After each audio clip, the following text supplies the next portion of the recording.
Hello everyone, if you're trying to play League of Legends and it's stuck on patching like this, then you have come to the right place because in this video I'm going to show you how easy it is to fix this patching problem on League of Legends easily. So this patching is actually real and it's patching the game. There's a 20 GB update for League of Legends and it's doing that update, so it's going to take a little while. It depends on how fast your internet speed is. What you can do to check if it is actually working and patching in the background and not just stuck is you can open up the task manager and then you can search for League of Legends here, and then you'll see the network percentage. So you'll see, for example, this will say League of Legends and it will say that it's using the network here.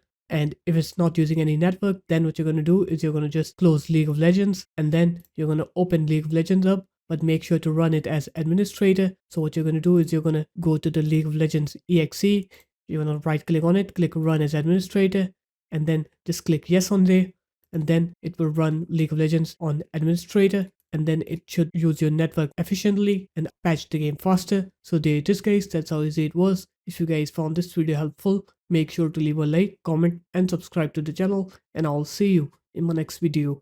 Peace.